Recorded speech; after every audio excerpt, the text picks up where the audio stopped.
Hi, everybody. Hello. Hi. Those of you that are here, my name is Barrett, Laurie, and I am a Kidlit writer. And here on my channel, we talk about my journey to traditional publishing. And today I'm joined with some awesome folks, my fellow middle grade Writers Club members, and I'm going to let each of them introduce themselves. But we are also joined by someone who we are all trying to not fangirl and fanboy over, Michelle Schusterman. You all know her and you love her. The author tuber with all the middle grade knowledge. She's leading our little group tonight on an awesome workshop through nailing middle grade voice. And I am going to quit chatting along and share the screen with everyone else. And I want to start first with Michelle, and then we'll just go around the clock. All right. Just introduction? Introduction. Take it away. I'm Michelle Schusterman. I am a middle grade and young adult author. I've written, I don't know, I think I've lost count, somewhere upwards of 16 novels. And over the last decade, and I have a YouTube channel, which is dedicated to writing workshops and traditional publishing chat and writing blogs. Thank you very much, Barrett, for having me today. We are so excited to have you. Moon, my dear friend, take it away. I am Moon Petrie. My YouTube channel is Moon Petrie. I write a variety of things and do vlogs and other videos, but the project I'm working on now is middle grade. Yay! Thank you so much. The man, the myth, the legend, Colin Clark. Good evening. I'm Colin Clark, and I'm a writer and author tuber. And you'll find my channel, The Writers Files, over on AuthorTube. But now I'm working on a middle grade dark fantasy. Thank you. Thank you for being here, my friend, Morgan Lee. Hello, my name is Morgan Lee. I'm a multi-genre author. I have a YouTube channel with the same name, Morgan Lee, and I write dark fantasy and science fiction mainly, but any genre will do.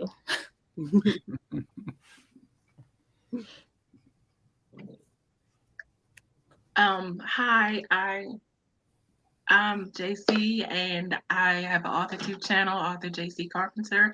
I also write in multiple genres, mostly mystery, and I'm trying to get into middle grade. And yeah, that's all I got. Sorry. Barrett, I think you're muted. Yeah, that's why I didn't hear him. Thank you. Thank you. It's a struggle. Everybody, the links to everyone are in the description box below, and our dear friend Just Eva is dropping the links as we say them as we go, because she is our MVP tonight. Thank you, Eva. I appreciate you every day that ends in day.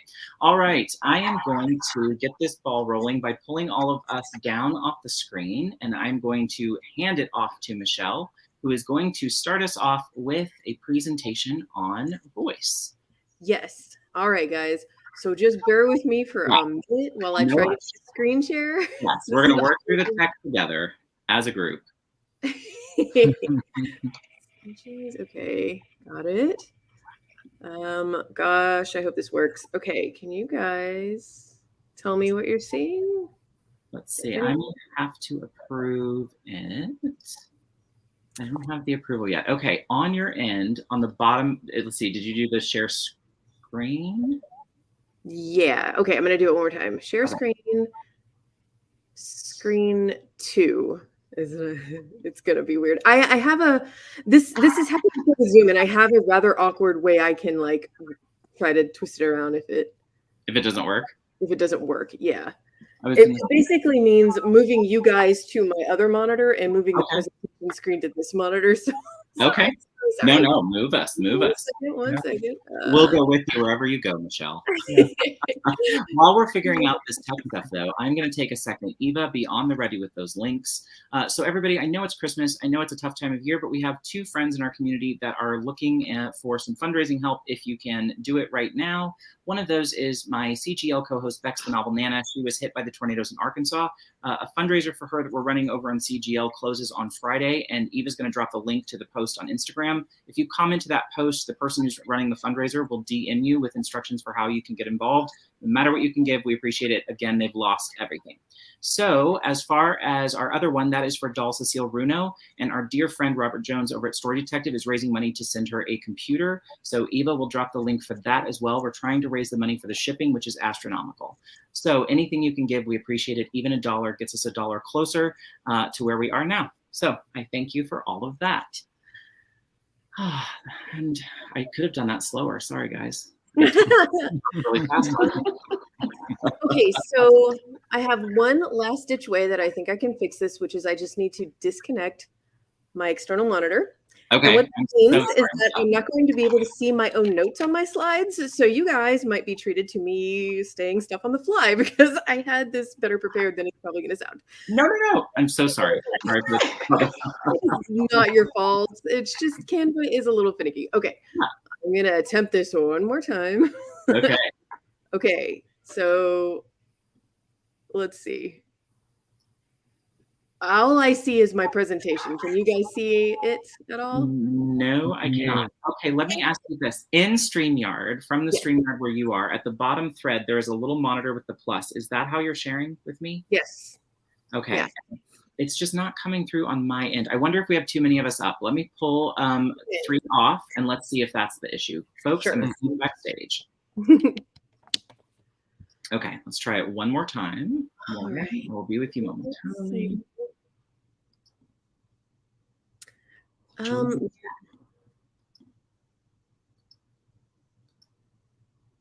Oh, there's a little thing saying Chrome has lost permission to share your screen. Wait, screen sharing was canceled. Make sure you click share. Okay. Got it. Let's try this one more time.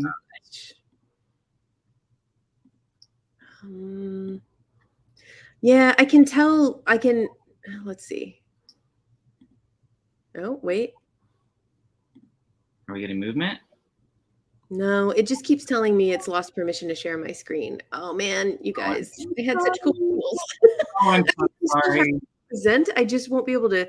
Apparently, I just can't show anything. So usually in Chrome, if it's in a tab and you share the tab, it'll let you scroll through. It may just be slow, but yeah, it's maybe. Oh, I have an idea. Okay. I'm so sorry, you guys. I'm like doing good. Up all the time with this. You know what? Actually, I'm going to put up a banner. We can do a critique, partner, and beta reader matchup while we're doing this. No, my gosh, this is perfect. So, okay, everyone out there that is looking for beta readers or critique partners, here's what we're going to do. This is a matchup time right now. So I'm going to put up an example right here below. This is what I want you to do in the chat box. You're going to put beta or CP, whatever your category is, your genre, your word count, and the date you need it by. Connect with one another and help one another out. I appreciate you. Let me see here on my end if I'm doing something wrong. Let me get into my settings. Oh my gosh.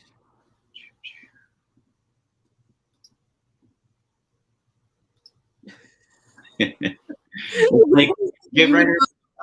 It's ridiculous what this is putting me through right now. I'm so sorry. Not your fault, please. What is happening? What? It's a conspiracy is what it is. It is a conspiracy. Okay. Oh my gosh. There. All your designs. And it's saying now I'm not even logged into my account. Are you kidding me with this? Okay. Yes, you can definitely ask for review readers, Shannon. Thank you. And yes, let me know what you're looking for review readers. Oh, for the second book, I bet, which comes out January. Help me, Shannon, the 5th. If I just did that from my memory, that's incredible. I think it's the 5th, but that's what I think she's looking for reviews on. So hit me up and let me know if that's right, Shannon. I'm so sorry, Barrett. No, we're doing fine. We're doing fine. I'm giving it like literally 30 more seconds, and then I'm gonna just tell you guys what, maybe do it without visuals. It'll be fine. That's cool. Yeah, we will make it work. This is just a little bit of, let's see. Oh, need the first book by 3rd of January. Okay, perfect. That's what Shannon's looking for review readers. So folks, if you're interested, please connect with SD Houston, Shannon on that.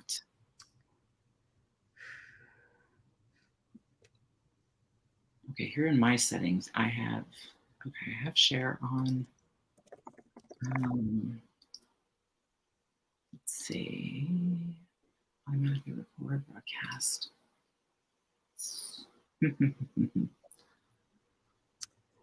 Well, I know. I'm so sorry.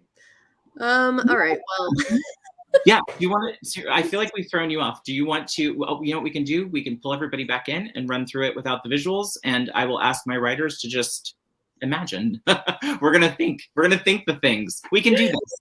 You being Yes, helping absolutely. us through it is what we need. So I'm gonna bring everybody back. Okay, so sorry. Yes. No, you're fine. Please, we're glad to have you. Okay, welcome back, everybody. We okay, take myself off mute. All right. We're back. We do not have the visuals. We are just going to listen. So notebooks and pens out, everybody. God. Okay. And I just had this. Nope, not gonna work. Okay, back to you guys. So, okay, I'm gonna pull this up here. All right, so we're gonna talk about middle grade voice because this was the biggest issue on my very first book, which was never published. And I sent that book out to, I think I counted once and it was upwards of 180 literary agents and no one was interested. Like I had a handful of full requests, but it was not a go. The agents who were kind enough to give me some feedback, there was just a handful of them. They all had similar comments. They were like, the plot is pretty tight. The premise is interesting, but I didn't connect with the characters. And that book had a large cast. I think I went with 6 points of view. And it was third person past. I'm going to get a little bit more into that later as well. And as the rejections really piled up, I started to realize how similar my characters sounded. There was nothing in my writing to distinguish one from another. And I knew I needed to work on the voice thing. It was something I was hearing a lot about, but I didn't even know what it meant. If you had asked me to define voice, I wouldn't have been able to do it. So how could I fix it in my own book if I didn't really know what it was? I gave up trying to sell that book and I wanted to start a new book. And I had this idea that I really loved, but I hesitated starting because this voice issue was really intimidating for me. I always heard agents and editors say that voice is like the most important thing for them in middle grade, especially. So I decided that I would start by reading middle grade books that were getting praised for voice at the time. And that particular year, the biggest book that was out, I think it ended up getting shortlisted for the Newbery, and everybody was talking about the voice. It was called Savvy by Ingrid Law. And okay, so I'm just going to read, I had this on the screen, but I'm just going to read the opening couple of lines to it so you can see what I'm talking about. When my brother Fish turned 13, we moved to the deepest part of inland because of the hurricane and, of course, the fact that he'd caused it. I had liked living down south on the edge of land, next to the pushing, pulling waves. I had liked it with a mighty kind of liking. So moving had been hard like the pavement the first time I fell off my pink two-wheeler and my palms burned like fire from all of the hurt just under the skin. But it was plain that Fish could live nowhere near or nearby or next to or close to or around any largest bodies of water. Water had a way of triggering my brother and making ordinary everyday weather take a frightening turn for the worse. I have a really vivid memory of reading that opening for the first time. It wasn't like I'd never read a novel with a strong voice before, but because I was reading specifically to figure out for myself what voice was, these few sentences kind of smacked me right between the eyes. I felt as if I knew this girl instantly. She's a girl with a big heart and a southern drawl. She has many feelings that run very deep. She loves her family and accepts their strange situation, but maybe not without a touch of resentment. She used phrases like a mighty kind of liking and all of the hurt just under the skin and near or nearby or next to or close to or around. Those stood out to me because those are really distinct turns of phrase that another character would probably word differently. So I finally started writing my next book feeling like maybe I understand this voice thing a little bit better now. Now, that first book that I wrote, I mentioned, was third person, past tense, multiple POV. This next book was first person, present tense, one POV. And I don't remember if I deliberately chose different perspectives and tenses or if it just worked out that way, but I did make a conscious decision to focus on one protagonist so that I could work on finding her voice. The second book that I wrote ended up getting a few offers of representation from agents. And I actually dug back into my inbox and found those queries. And I included the opening scene as a sample. So bear with me again. I'm going to read the first page of this book that I wrote that got my agent. When Nita first told me the 3 laws of ghosts, she was making curried lentils and honey buttered naan. The smell of coconuts and the hot sunshine pouring through the kitchen window made her words sound even nuttier than usual. The first law of spooks, she said. My stepmom is British, so she always says spooks instead of ghosts. She also calls chips, crisps, and french fries chips, and if that's not weird enough, I've even heard her call a cookie a biscuit, which is just wrong. Biscuits are either the buttery things that hold your scrambled eggs or the things you feed your dog when he finally does a trick right. They are not the magical, hot, gooey pieces of heaven that come out of the oven oozing chocolate chips. Or I guess in Nita's case, chocolate crisps. Anyway, the first law of spooks, she said, is they prefer the rainier, gloomier, chillier parts of the world, which is why there are so many in London. She dropped a handful of bright yellow powder into the pot of lentils. But they exist everywhere, Ruth. Where there's people, there's ghosts. It's only a matter of how many. This definitely had more voice than my first book. I remember writing it and imagining Ruth as this chatty little 12-year-old with frizzy hair telling me this anecdote in her own rambling kind of way. She was doing the talking and I was just writing down what she said. Now, the funny thing is, once I signed with an agent, she gave me a revision letter, and her very first note was to actually cut that whole parenthetical ramble I had about crisps and cookies and french fries and da-da-da-da. I had to write that ramble because I think that was essential to me finding Ruth's voice. And then 40,000 words later, I'd found her voice, and my agent helped me go back and edit the parts that were unnecessary or just didn't really actually sound like Ruth. So my second tip on finding voice, after reading middle grade books to identify voice for yourself, is to let yourself ramble in your draft, especially in those opening chapters. Don't worry too much about writing tight prose just yet. You can take care of that in edits.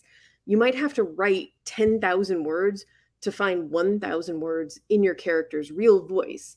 And those other 9,000 words, they're not wasted because they were essential in getting you there. And we talked about this a little bit earlier this week in the last live stream, so I'm sorry if you've already heard me say this, but I personally believe that middle grade voice isn't really so much about sounding like a kid talks as it is about being in the mindset of a kid. And that's why I don't generally think the advice to listen to kids talk and mimic that is necessarily going to be helpful. For me, it's just like sitting in that adolescent mindset. How did I feel when I got bullied in 6th grade? How did I react that time in 7th grade when I realized that the cool 8th grader that I thought was my friend really just wanted me to let her copy off my test? How does my protagonist, who may or may not share some of my personality traits, feel in those scenarios? Now, in this book that I'm sharing with you, the one about Ruth, it was also never published. We put it on submission and it didn't sell. And so since spoilers are not an issue, I'll tell you that Ruth, the main character, she's still struggling with her mother's death that happened when she was really little. She didn't really know her mom, and she hates that she has so few memories of her. But she's shoved that hurt way down deep. She was really happy when her dad married Nita, and she really latched onto her stepmother, and especially her stepmom's obsession with ghosts. And you can see that that mother figure in her life and this idea of ghosts is what's going to kind of drive her emotional arc. Spoilers, again, in the end, she really wants to just connect with her mother and find her mother's ghost. Like, that's kind of the whole premise of what's going on here. And so that's why I really feel like it was essential for me to write that big ramble, because it showed me that she was a little bit obsessed with Nita. She's like super into Nita, and she's super into ghosts. And this is the core of why. Okay, so my third tip is going to be this. Don't try to force your voice to sound the way you think it's supposed to sound, especially based on genre. It's totally fine to emulate authors that you admire, especially in the earlier stages, but forcing yourself to sound the way you think a dystopian or a rom-com or a fantasy is supposed to sound, that's not the way to go. Like Savvy, for example, the first example. That's one of the many middle grade novels out there that has like this sweet Southern drawl to the voice. 3 Times Lucky, that's another example of a book that has a similar voice, and it works. But that doesn't mean all middle grade needs to sound that way. And if you force it, it's probably just going to sound saccharine. Another example is some fantasy authors, middle grade, young adult, have like a natural formality to their voices that fits the expectation that many epic fantasy readers have in the genre. The influence of Tolkien is everlasting. And that's the style we kind of accept or expect. But if you try to force that formality, If it's not natural for you, it never works. And there's nothing saying that a less formal voice can't also be a fit for the fantasy genre. It could even be what makes your story stand out in the genre. And the example I have for that for you is from a book called The Last Dragon Slayer by Jasper Fjord.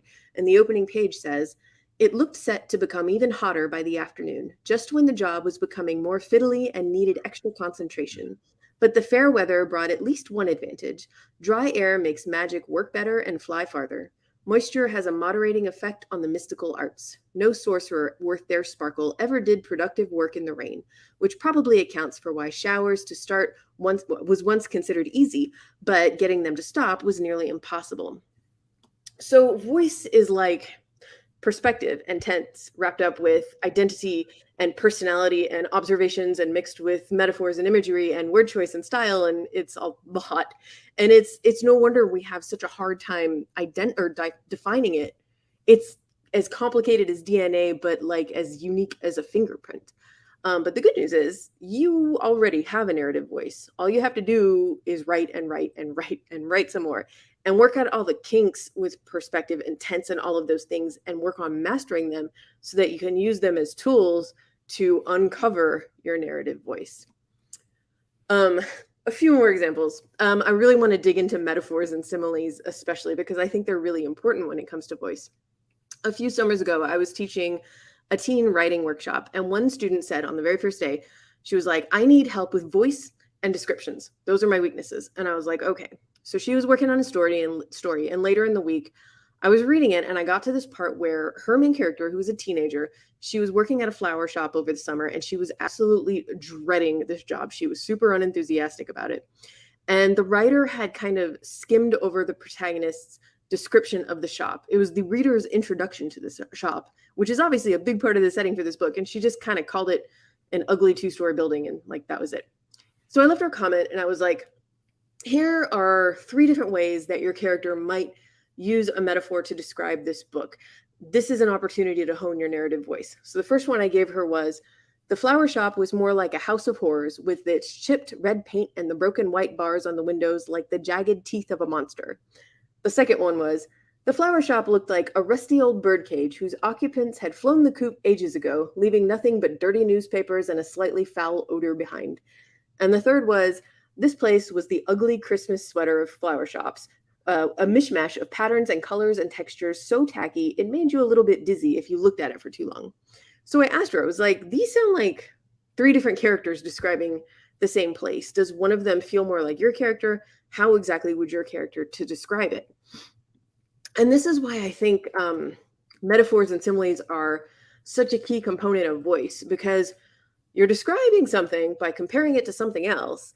And the something else that you choose says a lot about you and your personality, your beliefs, your style. And the biggest mistake I see writers make when it comes to including metaphors in their stories is that they're so caught up in the metaphor itself, they end up with something that works on its own, but it might not fit the tone of the story or the voice if it's not the way your narrator or your protagonist would actually say it. And this can be the most common way I see this go wrong in middle grade is if the metaphor is maybe just not what a child would think, if it's too adult. And we talked about this a little bit last time too. It doesn't necessarily have to be simple, more just like, would a child really compare the taste of something to a bitter cup of coffee? I mean, maybe if the kid is drinking coffee, I guess some do, but like, unless that's part of, part of them, if they are a coffee drinker, then you definitely wouldn't want to use that as a simile. So how would your character describe this thing or this person? What would they compare it to? What would fit their personality, their worldview, and their beliefs? Oh darn, I really needed the visual aid for this part, but the best exercise I have to work on voice through metaphors is to take something from your story, like a setting, a character, an object, whatever, and come up with a metaphor to describe it from your main character's point of view, and then describe it from 1, 2, maybe 3 of your side characters' points of view. Describe it from your antagonist's point of view, as many characters as you want. I think getting into the mindset of each character is really going to help you hone in on, oh, that's what makes it different. That's what makes it voicey. And this can also, as a bonus, be a really fun character development exercise. if you describe every single one of your characters from the points of view of all of your other characters, you're going to come up with like a lot of really fun descriptions. I actually hate writing character descriptions because sometimes I just forget and I get bogged down in hair color, eye color, and it feels tedious. And it's really not the best way to paint a vivid image of your characters in your readers' minds anyway. Like, some of that stuff is important, but it shouldn't be the main focus of it. We don't need just a dry list of physical descriptions. We need something that makes the character memorable. And if the description is really well done, it'll tell us something about the narrator who's doing the describing as well. Here's a really great example from a book called York by Laura Ruby. The main character, her name is Tess. She's worried that her family is going to be kicked out of their apartment because the building's new owners want to tear it down. She struggles with anxiety even in the best of times, and right now for her family, it's kind of the worst of times, so her anxiety is off the charts. So here is one sentence in which Tess offers the reader the very first real piece of physical description of her father. And Tess did not worry aloud that her dad might be unable to find a new job as a school counselor in the suburbs of Idaho and would likely dissolve into a morass of self-pity during which he wandered around their ugly split level, wearing the same pair of Cheeto-stained sweatpants for weeks on end, his hair getting larger and larger until they were forced to shear it and knit scarves for cash. This is like such spot on middle grade because it's funny, but it's also really touching. We can feel her anxiety. It's palpable. And it does give us we can start to paint a picture of her father in our mind, while also it tells us a lot about Tess herself and like the way her anxiety brain functions. So I have, maybe after I do this, I can cut and paste this and put it in the chat or something, because I was going to tell you guys to screenshot this. But when you're working on your book and you start worrying about voice, in your head, just replace the word voice with observation. How is your narrator observing this place, this person, this incident, this reveal? And if you feel stuck, here are 3 exercises that I have for you. The first is to switch perspectives. Observe everything that's happening right now from a different character's perspective. So for example, your protagonist gets to school and there's a new teacher. How would your protagonist's best friend describe their new teacher? And how would that differ from the way your protagonist describes the new teacher? The second one is dig into the backstory. Metaphors and similes in particular are often opportunities to pull back another layer of your backstory. Is there someone or something from your protagonist's past that reminds them of this person or place, or even just of this moment? And then 3 is to write the dry version. Challenge yourself to write a passage or a scene in the flattest, most boring, voiceless way possible. And then flip it over and write the most over-the-top, ridiculous ramble that you can. And you're probably going to find your ideal version somewhere in the middle there. And that is it. And I'm so sorry that I did not have slides up there for you guys. It would have been so much better. Please do not worry about it. We are just glad to have you here and soaked up all the knowledge. I didn't put up comments while we were chatting, but I want to again thank Eva for dropping the links to every book that you mentioned while we were talking on such short notice. Oh my God, Eva. Rock star. Wow. So thank you for that. Michelle, before we transition to you got some questions. Do you want me to pop up questions about voice from chat before we get into the nitty-gritty part? Is that okay? Yeah, totally. Let's do it. And Eva, also thank you for putting the tips one by one in each thing for everybody. You're truly my rock star tonight. Cannot thank you enough. Okay. You are amazing. I mean, I'm telling you, rock star. So Jennifer Brown asks, question, is middle grade written in primarily first person POV, similar to a lot of YA novels, or can it be both first or third? Both. Absolutely both. I don't even know if I could make a guess at which is more common. You see both very frequently, yeah. Okay. Jenna O'Malley asks, question, for someone who writes fantasy with third past, which would be the easiest change when zeroing in on a potential middle grade series? Ooh, change like how? Wait. So give us some more info. Yeah, Jenna, please. Jenna, on that question. I'm going to keep it starred and I'll come back to it. So just fill in that blank for us. I'm going to put up your next one. When characters speak other languages, do you leave it to narrative to tell the dialogue or the character's mouth directly for a middle grade book? If you mean if the main character speaks multiple languages, there's actually a lot of debate about that because I believe the way it used to go is like, for example, let's say your main character is bilingual and she speaks English and Spanish, then there would be like sometimes the author would awkwardly work in translations into the prose. If they had Spanish, then they would follow it up with English for the English only speaking reader. Mhm. And then I think I don't know, it's changed a lot. And I know that there's even debate around whether words that are not in English should be italicized to other that language. Some people feel like even that's too much. Personally, I really hope I'm actually answering this question, like the question that she asked. But I am a fan of you write as the character would talk, and if the reader does not speak whatever other language, then it is up to them to figure it out by context, and if they can't, then they can look it up.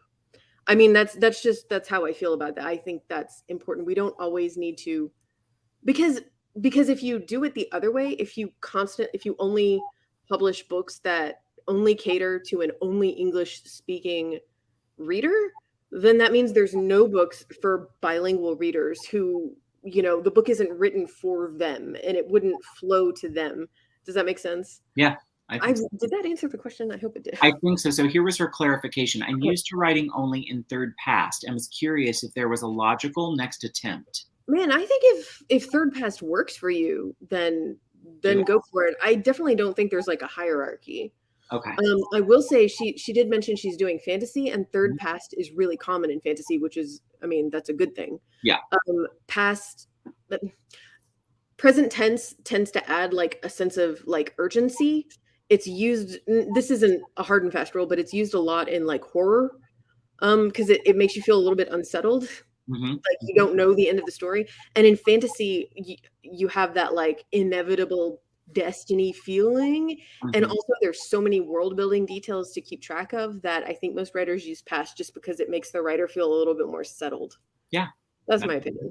I love that. Heather Grace, first of all, good to see you. Heather Grace, glad to see you. Question, in finding your character's voice, would you say character sketches are useful? If it works for you, I say go for it. I've talked in the past about how character sheets never really worked for me, at least in the very, very beginning. Like I can't brainstorm a character by answering a bunch of questions about how they look and how they think and everything. I need to actually like write them in a scene before I start to get to know them. But I think it's just like with anything else, everybody brainstorms their characters in different ways. And at some point in the process, a character sketch is probably going to be useful. Yeah. This question from Jenna O'Malley. What advice do you have for middle or high school age students who want to write a middle grade book? Okay. She's a reading specialist teacher, so that's probably why she's asking. Amazing. So the biggest thing that I've always had to work on with all of my teen and tween writing workshops, the ones who want to write books, the biggest struggle I see by far is that they get so tied up in self-doubt that they never finish the first draft. They have a great idea and they're just super passionate about the story, but they get a few chapters in and they're like, oh no, I'm going to go back and revise and I'm going to go back. And they get caught in the loop. And I think finish it, just finish it. I don't know what it is, but something about teenagers who want to write a novel, they are all perfectionists. Yeah. And you have to like figure out a way to let go of that just in the first draft process. Yeah. And then when you get to revise, turn on all of your Leslie Knope perfectionist type A personalities and like really get that thing under control. I don't relate to that at all. Okay, Jennifer Brown says, question, if you're writing a diverse character, physically disabled or mentally divergent, how would you go about crafting voice if you aren't a part of the culture? That is a really good question. First of all, read a ton of books, both fiction and nonfiction, written by people who are part of that culture and who are writing from that place of that experience. And like read a lot. I mean, I think there was a rule of thumb out there a few years ago that I saw like kind of floating around on social media that was like, if you want to write about X culture, like from that point of view, do not even start until you've read at least 20 books written by people from that culture. And I think that's probably a really, really good place to start. And then two, once you do it, obviously, hire a few, ideally, sensitivity readers, or if you are fortunate enough to know people who are willing to just help you out like a critique partner for free, then that's amazing too. But I'm a fan of paying people who are doing sensitivity readings for Definitely. me. No, yeah, we are too. Yes, that's something we've talked about multiple times on this channel. Yes, pay people who do those. Yeah, yes. Yep.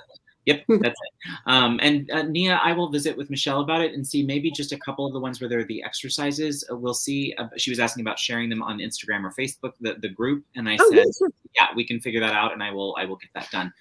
Context clue you in is okay. Yes. Sorry, you guys are talking about something else.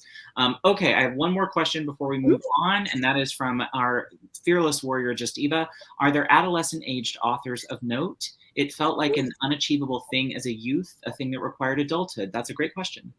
Okay, so yeah, I can name a few. I'm blanking on the kid's name, but when I Heart Band came out, this was my debut novel in 2014. At my imprint, another series launched called Just Jake, and that author was 12 years old, and it did make me feel a little bit ridiculous. And here I am, an old woman, but fine. But yeah, and he did like a ton of school tours and everything, and the kids loved it because, I mean, he was their age and he published, a book. Maybe you guys, this was quite a while ago, but the Cody Keplinger's first novel, The Duff, that was a really big YA book back in 2012. It had a movie deal. It had its moment, and Cody's published a lot since then. She was 17. I remember I was in the Absolute Right forums at the time, and I knew her through the forums, and I remember her saying when she got the call from this agent saying, I want to represent you, she was like, okay, I have to ask my mom. And the agent was like, excuse me? Like, she had no idea that Cody was a teenager. It was hilarious. And there's many others, but yeah, totally possible. Okay, Daniel Tesler. Welcome, Daniel. You're new to the channel. Nice to meet you. What do you think of long-time skips in middle grade? For instance, characters presented with huge decisions and goes from 11 to 14 before making up their mind. Oh, man, that's tough. This is definitely going to be me griping a little bit about traditional publishing because at least in the US market, it wouldn't work just because of the age jump. Like the character can't be over 13. And as far as the time jump goes, I'm not sure they would go for that either, because then they would be like, what age level kid are we marketing this at? And I think that stifles creativity.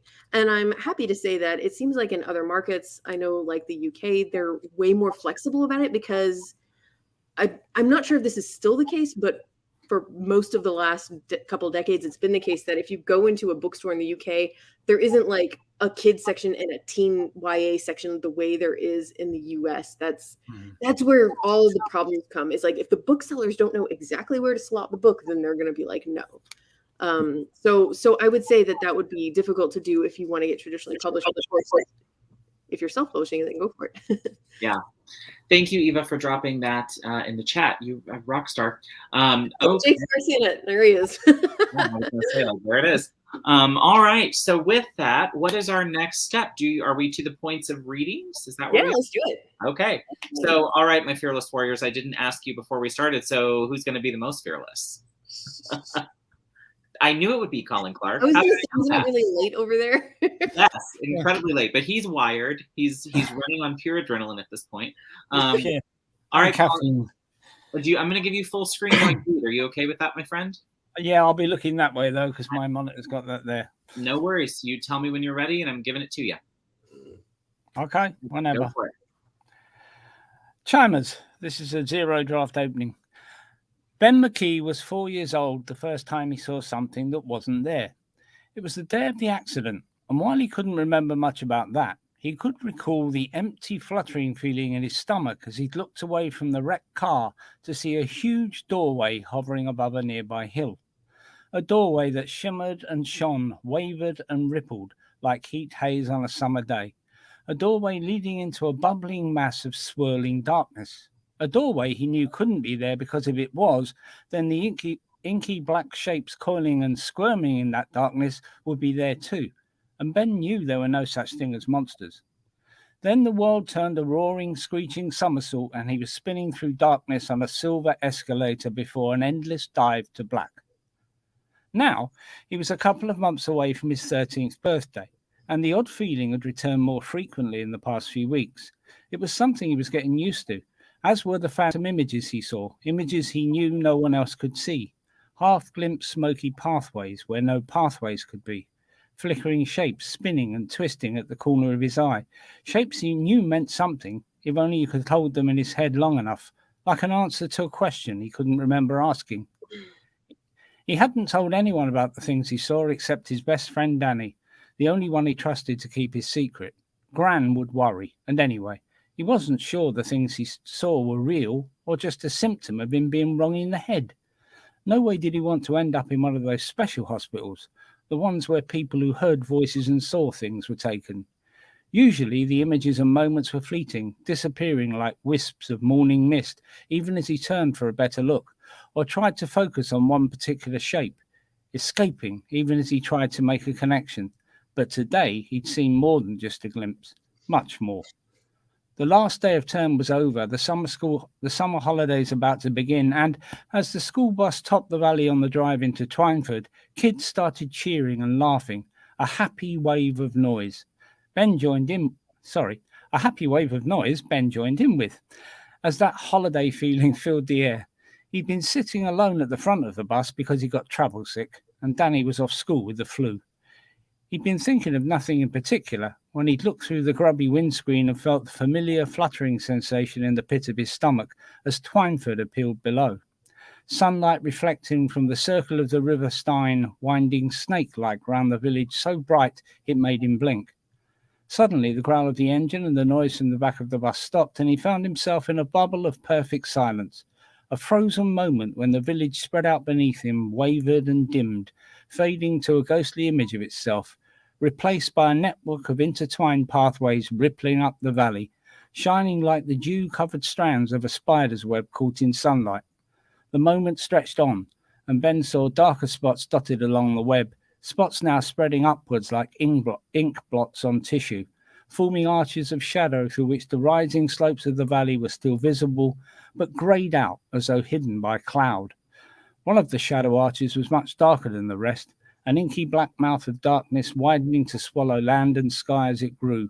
Smaller arches bloomed at each intersection on the glittering network of pathways, and then an electric blue pulse of light spat out from the dark mouth, shivering along the strands of the web, linking paths and arches like horizontal lightning, dark to burning light in an instant. Ben's stomach lurched, and he put his head down, eyes closed, as the bubble of silence burst and cheering voices filled his ears. He knew the moment was over, but the lightning image of the web burned bright on the backs of his eyes, like a molten map in his head, a glowing image fast breaking up into random dots behind closed eyes. "What's the matter?" Opening his eyes, Ben turned to see Carl Johnson sitting next to him, pale blue eyes wide beneath a frizzy mop of white hair. Hair just a shade lighter than his albino skin, which is why people picked on him, called him names, said he was weird. "You see 'em, don't you?" He pointed down to the valley floor. "See the ways?"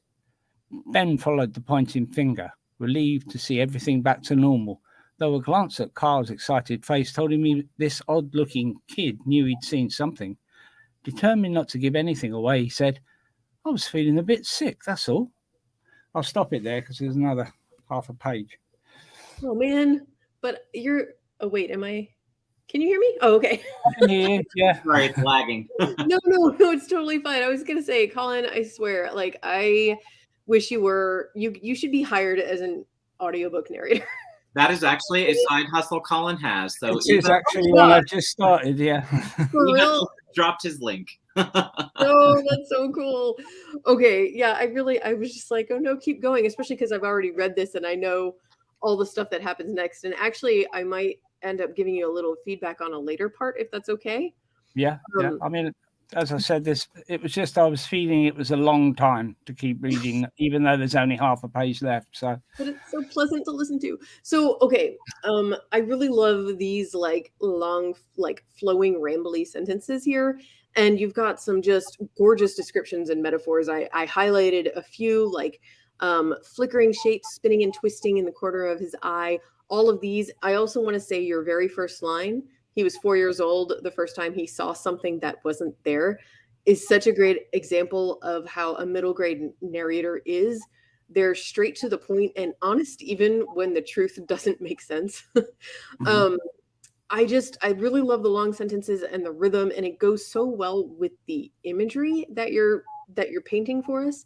And it gives me the sense, and I want you to tell me if I'm right or not, that Ben is like kind of a poetic soul.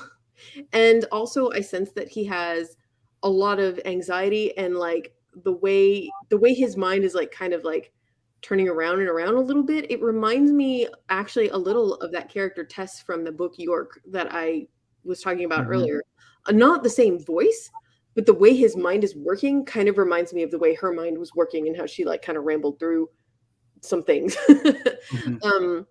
And later in the passage, as you reveal that Ben has this fear that his brain is damaged in some way and he worries about being taken and locked away, it makes even more sense that he's thinking this way and that his narration is this way. And I definitely don't want you to cut down or trim those rambly passages. I think they're really beautiful and they're appropriate and they showcase his voice a lot. But it does help to find places where you can break it up with some almost abruptly shorter lines just to like change up the rhythm. I hope you don't mind me playing. I have an example. And I don't think you actually read this part, so I'm going to read it. This is right after when Kyle is talking to him on the bus.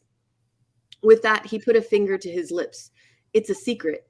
He jumped up, grinned again, and ran to the front of the bus. The doors hissed open. He was out and running. By the time Ben had gathered up his bag and rushed to follow, Kyle was halfway up the high street, white hair bobbing as he ran.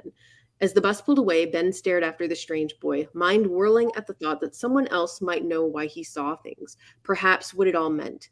Better yet, it would mean it was real and not his imagination. So this is a big moment for Ben. This reveal that Kyle might have answers. He might know why Ben sees things. There might be an actual explanation. That's really huge. And you wrote, by the time Ben had gathered up his bag and rushed to follow. So that tells me that Ben sat there completely stunned for a long beat. And I think that that's where you want to lean into instead. You kind of like actually jumped over it. Lean into it. You might go totally internal, like one of those moments where the world falls away and Ben is just in his mind and everything is like kind of static, you know? Change up the rhythm, maybe a few short, maybe even like incomplete sentences, just to show how this is like kind of short-circuited poor Ben's mind. And then he snaps to and gets off the bus and Kyle's halfway up the street. This isn't a fix. This isn't like the right way to write it. I'm just giving you an example of how you might look for places to play up the rhythm, play with the rhythm a little bit. His narration is flowing and descriptive and beautiful, and you can highlight that even more by changing it up and making it more static in moments like this. Yeah, that's what I had, but I really loved reading this. I'm so intrigued about your story. Thank you. Brilliant. Thank you very much. I'm sorry, Barrett, are we taking like comments from everybody else? Well, I'm putting comments up as they come. Mostly it's just been, positivity for you, Colin, as far as loving your voice. Story Detective, nice job in voice, Colin. And then, of course, books by Adrian. I fall into a trance when Colin reads that line about the spider web with Drew on the strands. Wow. So again, mostly just positive feedback. And then this one just for Colin. Michelle Schusterman just read your work, Colin Clark. I know. Oh, be still my beating heart, I'll tell you. Yes, so let's see. I'm going to throw up these last two. Imagine a full-length of Colin Clark novel with twists and turns and beauty and terror, page after page after page. And I couldn't agree more. Yes. And then I'm just going to listen to Michelle's feedback personally. I'd love to read Colin's draft someday, though. So, Colin, that was wonderful. Does anybody up on the panel have anything for Colin? Okay. Like, it was great. Okay. I know. I mean, it was good stuff. So with that, I'm going to... Colin, do you have any questions for Michelle or anything? Do you have any specific to ask? Actually, you answered my major question, which is I'm terrible for long sentences, as Barrett and most other people know, but I was worried that some of those sentences were too drawn out. But with that little tip at changing the rhythm up in places, I think that'll answer that. That's exactly it. You don't want to necessarily trim them down. I mean, sometimes it's okay to like look for crutch words, maybe. I didn't do a scan for crutch words, but there might be one or two places where you could tighten it up a little, but to me, it's voicey, and I think that just breaking it up a little bit. Sometimes I even just think about it as white space on the page, especially in middle grade. You never really want to have like a full block of text. You want to have some dialogue or some shorter sentences in there just to have some white space. It's like, it's easier on the eyes, Yeah, brilliant. Thank you. Yeah. All right, fearless warriors. Who wants to go? Who's left? I have 3 left for tribute. Who's going? Who wants it? Who said me? Okay, then I'm just gonna pick, and I'm gonna go with Morgan Lee. Are you ready, Morgan Lee? How did I know it was gonna be me? Because we're Crohn's family, so you know it's gonna be you. I'm gonna say dig deep. Fools we mortals be, correct? Yeah. Okay, I had to make sure I have the right banner, of course, because your name's on it, so I could have just read the banner. Go me. All right, so whenever you're ready to do your reading, and about how long do you want me to do a timer, or do you want to just say a couple of pages, Michelle? What do you think is a good kind of amount of time? Do you want to say a few pages? It's not even 6 o'clock yet. Really, whatever you guys are comfortable with. Okay, Morgan, read with what you've got, and then we'll get into it. So I'm going to give you full screen, and take it away, my dear friend. Okay. I'm not going to read the whole thing because it's long. But, okay. Chapter 1. Just a little closer. Rourke inched forward, keeping her body low. She peered around the corner of the gate to keep an eye on the guard. Come on, you big dummy. As if on cue, the guard stepped forward, his foot landing in her trap. She flicked the switch on the automatic lever, and it whirred as it sprang into action. The loop tightened around his ankle and hoisted him upside down, dangling from the iron gate. He continued to yell profanities as Rourke bounded out from the shadows. The other guard ran out of the guard tower to see what was the matter. He looked up at his partner thrashing against the bars, his pale white face tinged beet red. Rourke ignored the screaming and ran over to the man with the small kit in her hand. The guard, not suspended in the air, looked at her in confusion. Rourke, what do you think you're doing? Research, said Rourke matter-of-factly. She opened her kit and pulled out the small concealed pen and a cloth pad doused in alcohol. Reaching up, she grabbed the guard's hand, pricked the tip of his finger, and squeezed out a bead of blood into a small tube. Hey, stop that. The guard tried to push her away, but Rourke dodged, his hands grazing the sleeve of her coat. Don't stand there talking to her. Get me down. Rourke giggled and placed her collection back into her kit. I think you look better upside down, Ivan. The guard lunged toward her again. Don't worry about me. I got what I needed. Your friend looks like he could use your help, though. Don't think I won't tell Eleazar about this. The standing guard cut Ivan down from the rope. Rourke covered her mouth to stifle a laugh when Ivan's body crashed onto the ground. He groaned and struggled to stand up for a moment. Surprisingly, there was a small gash on the top of his head just above his eyebrow. His blonde hair was mushed against his forehead, sticking together in clumps formed by dirt and tiny beads of sweat. He raised a shaky finger at her. You'll pay for that, he said. Will I? Said Rourke, crossing her arms. How do you know I wasn't doing an experiment for Eleazar? I could just be following orders. Eleazar wouldn't have you string one of us upside down just to get a blood sample. Rourke shrugged. Maybe not, but you've got to admit my way is a lot more fun. The guard named Ivan made a play for her, but Rourke ran toward the iron gate and slipped through the bars effortlessly. Being small for her age, she really had some advantages sometimes. Ivan pressed his face against the gate and screamed as she ran toward the front door of the lab.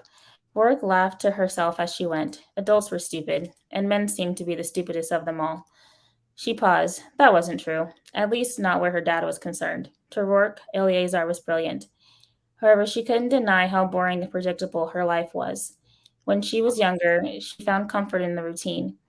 There was a rhythm to everything. Wake up at 6 a.m., take her morning meds, then it was down to the lab for daily testing. Eleazar would make some new groundbreaking discovery, and he experiment on her and the rest of his test subjects further. Rourke crinkled her nose. She didn't like to think of herself as merely Eleazar's test subject. She was his daughter after all, and she wanted nothing more. Oh gosh, scam likely. Okay, wrong time.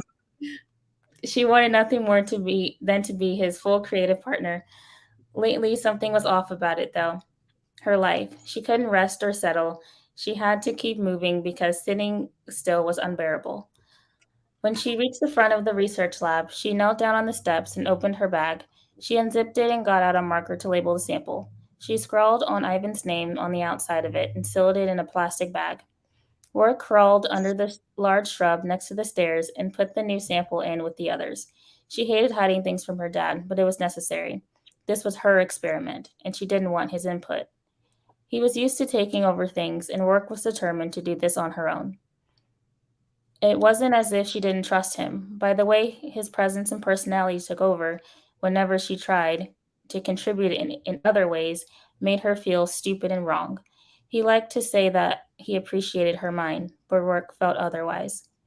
After burying her specimens in the shallow hole and covering it with leaves, Rourke stood up, dusted off her clothes, and went through the front door into the lab.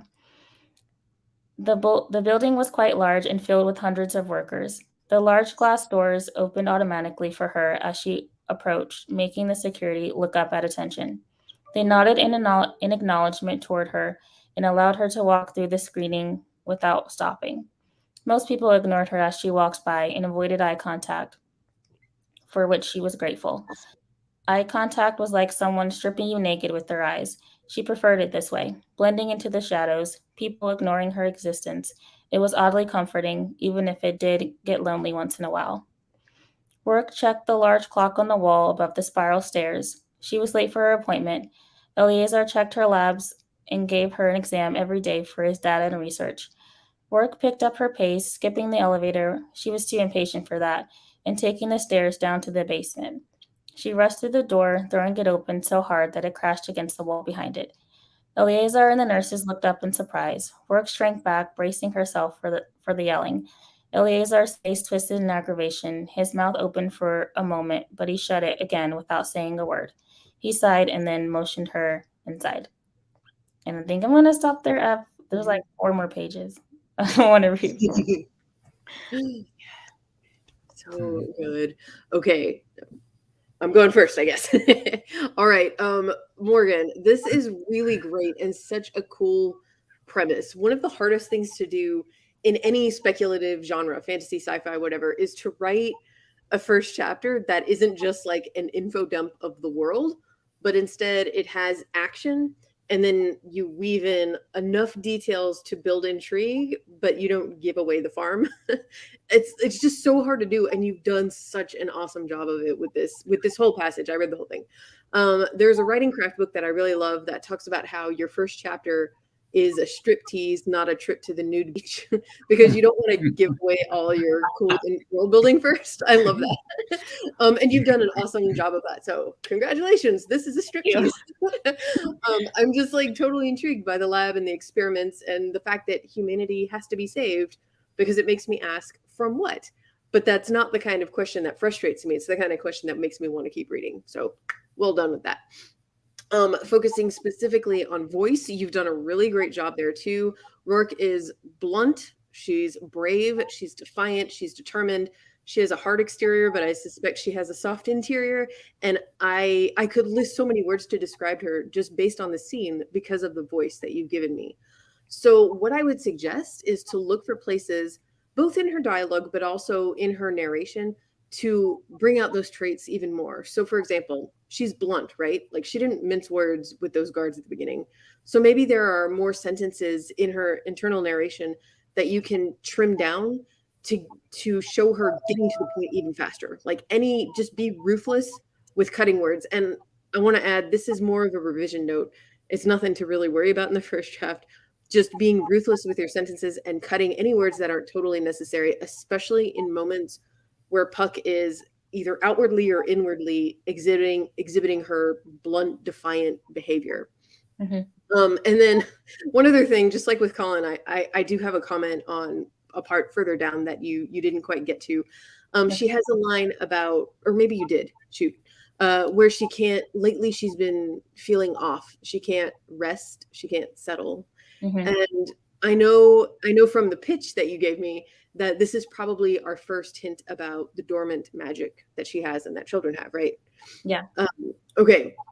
So going back to that idea about voice being almost like a synonym for observations and how we can write an authentic middle grade voice by remembering how we observed these things and these feelings at that age.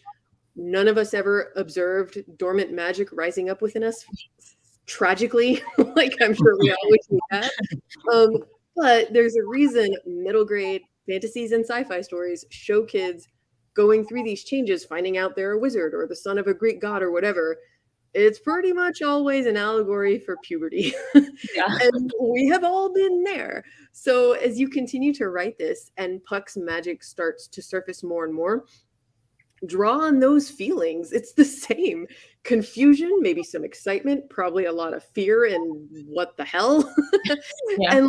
and use that and show that in the way she narrates. It would disrupt her bluntness. It might be the opposite of what I said with Colin's book, in that maybe Ben's fluid flowing narration is short-circuited and he gets blunt. Maybe Rourke is the opposite, and she's like to the point, and then this magic thing happens and her brain and her thoughts start spiraling. You know, that's part of her voice too.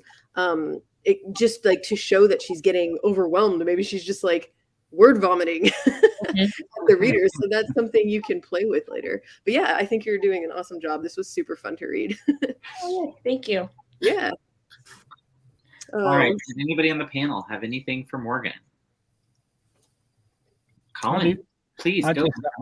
I'd just like to say I loved Rourke from the moment it started with that guard hanging upside down in the air and her manner. I just loved it to bits. And I think it's great. I want to read the rest. That's all I have to say, Morgan. Thank you. Same. You got all love from the chat as well. So you were getting snaps. It's jumped on me, so I'd have to go back too far. But you were getting snaps and lots of love and lots of positivity from your peers. So we will have to go back at the replay and see all the love. Oh, yes, Moon. She reminded me a little bit of Lyra Parrish. Oh, Lyra. Yes. Just, you know, the parental intrigue and her daddy issues off his nails and thinking things through in ways that the adults aren't.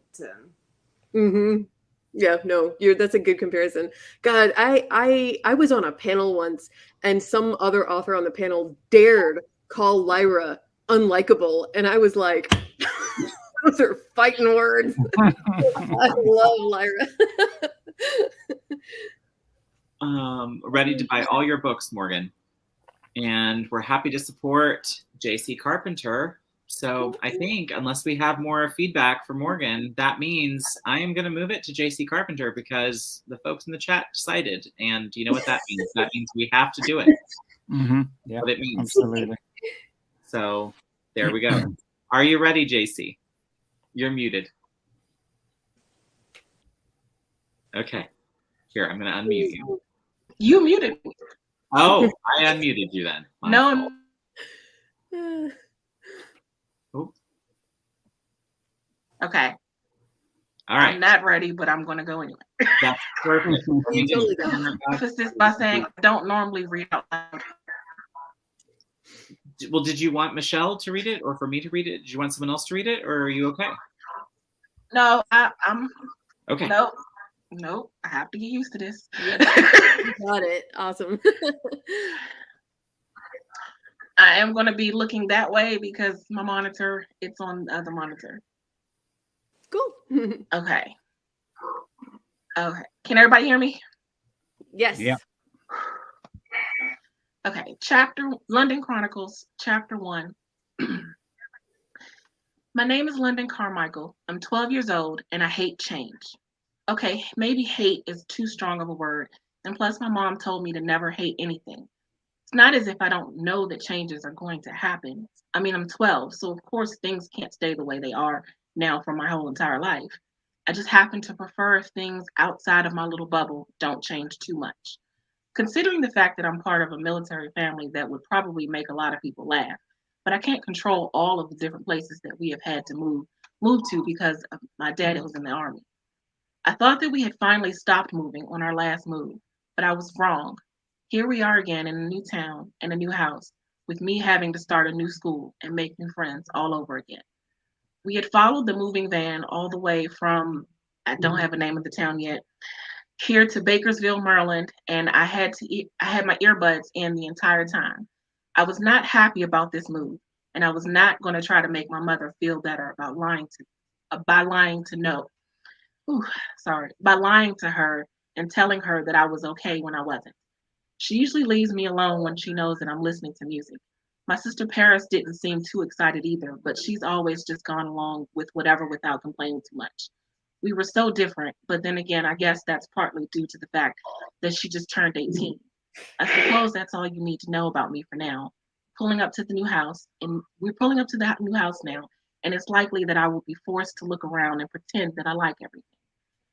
When I got out of the car, the first thing I noticed about the house was that it was definitely larger than any of the previous houses. It's not the typical size for a military family, but I couldn't find anything wrong with a larger house. It had a wraparound porch with a porch swing, and the colors were pale yellow and white. I couldn't say that I hated it. I felt a tap on my shoulder at the same time that my mom had pulled the earbud out of my right ear. Londyn, do you think you could help out here and at least grab one or two of your bags from the trunk of the car? Sure. I still don't understand why we had to move again. Dad said the last time we were going to be Dad said that the last move was going to be our last move. You guys promised I wouldn't have to leave another set of friends. I dragged my feet walking to the back of the car because I knew the moment that I stepped inside that house, it would make it all real. There was no going back after that. Who am I kidding? There's no going back now. Londyn, please stop complaining. The move is happening. It's already happened. We're here now, so just deal with it, okay? Please don't give me any more grief. You're not the only one who didn't want to have to move. She grabbed 3 bags with one hand and 2 with the other and took them into the house. I guess I hadn't thought about the fact that my mom was leaving behind all of her friends too. I brought the 2 bags I had into the house and dropped them by the front door. I walked around the empty living room and started picturing our furniture in it. I walked around the kitchen and then the dining room as well, but the room that I really wanted to see was mine. I went upstairs and saw what would clearly be my mom and dad's room because it was the biggest room there was. Then I saw Paris in the next biggest room already, unpacking one of her bags. The next room had to be mine. It seemed to be the same size as Paris's room, which was good because I always hated getting the smaller room. I suppose that's the downside to being the youngest. My room didn't look half bad. Okay, I might be somewhat impressed with it, but I would never tell mom that. I can't let her think there's anything I like about the house. I could picture my things in the room. I loved the fact that the room had a bay window that I could sit down in. I walked over to the window and sort of looked out. I'm sorry.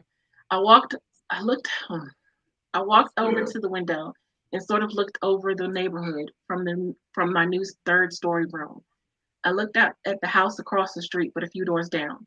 It wasn't the house that caught my attention, but the girl sitting outside on the front porch. She looked lonely. There wasn't much of her that I could see from here, but I could tell that she was about a shade or 2 lighter than me. Her hair appeared to be long, maybe down to her behind, because it looked as if she was sitting on most of it. It was wavy and dark, possibly black. I couldn't necessarily make out her height as she was sitting down, but if I had to guess, she looked like she might be slightly taller than me. I was curious. I wanted to go over and say hi. Maybe I could make at least one friend before the day was over, and then this day wouldn't be the worst day ever anymore. I turned to head downstairs, but Paris was standing in my doorway with her arms crossed, giving me that look. You know, the look big sisters give you when they're about to tell you how much of a brat you're being. What now? I tried to signal that I wanted to get by her, but she blocked me in. Londyn, you need to ease up on mom, okay? Why should I? No one asked if I wanted to move. And can we talk about how quick this happened? What's with that? I was having the best summer. I was finally going to middle school and was going to get to go into same school with going to get to go into a new school with the same friends from the old one. Then suddenly we're just packed up and we're leaving. It's not fair. Well, let me tell you something that I learned a long time ago. What? Life isn't fair. London, you're 12. So you kind of just have to get tossed around. And I know you want to have a say, but the fact of the matter is that you don't. There's so much that you don't understand, and you won't because you're just too young. One thing that you can count on, though, is that mom and dad will always do what is best for you. This isn't what's best for me. And you're not that much older than me, you know. I'm legally an adult, so I'm old enough to tell you, suck it up. Everything isn't the end of the world, and you have it luckier than most. It doesn't feel that way. I flopped down on the bed and folded my arms. Londyn, come on. This isn't easy for mom and dad either. Dad isn't even here. Where is he? He should be here helping us move. Why is mom doing all of it by herself? Dad had to go do something for work. Besides, mom isn't by herself. She has us. She tapped me on the arm in a playful way, but I wasn't in playful mood. Seriously, Paris, what's going on here? I thought Dad retired from the Army last month. They said we would never have to move again. They lied. Londyn, it wasn't a lie. Something happened and they just needed Dad for one more mission. They could have gotten someone else. He could have said no. No, he couldn't, Londyn, and you know that. He took an oath and he has to stand by that oath. It's something to be proud of. Try to find the positive in this, okay? Because mom doesn't need your griping all of the time. She turned and left the room, and I hurried back over to the window, but the girl wasn't sitting on the porch anymore. I think I want to stop there. Very, very good job. Oh man, and you were so close to the end. I'm still gonna comment because I really like talking about that school that you described at the end, but that was an awesome job. No, and if Barrett doesn't mind, I felt like I was flubbing it all. No, you weren't at all. You did great. Yeah, okay. Okay, so this is, first of all, I have to tell you this. I love this premise. It's perfect for middle grade. Like, there cannot be too many books out there about moving at this age. I moved from New Orleans to Dallas the summer in between 6th and 7th grade because of my dad's job. So I 100% related to Londyn here. Like, this brought back some memories for me. And it's revealed at the end of the scene that she is going to a military academy, which sounds terrifying. I went from a private Catholic school to a Texas public school, and I can assure you that was also terrifying. It is just like such a tender age to have to change your entire friend group and everything about your life. So like lots of feelings there. I highlighted several parts that I just really loved. The line, I was not happy about this move, and I was not going to try and make my mother feel better by lying to her and telling her that I was okay when I wasn't. That is like exactly how a kid would think. And you do it a few more times, like, I will be forced to look around and pretend that I like everything. And the way that she says she's kind of impressed with her room, but she'd never tell her mom that. Like, I love that. That just slightly sullen behavior just feels, it's just so spot on. It's exactly right for middle grade. And I was also really interested in this description of the girl on the porch. And I thought this would be a good place to like bring in maybe my first suggestion about voice. I'm going to totally steal this from Neil Gaiman. I think that's, sorry if you can hear Rosa, she sees somebody.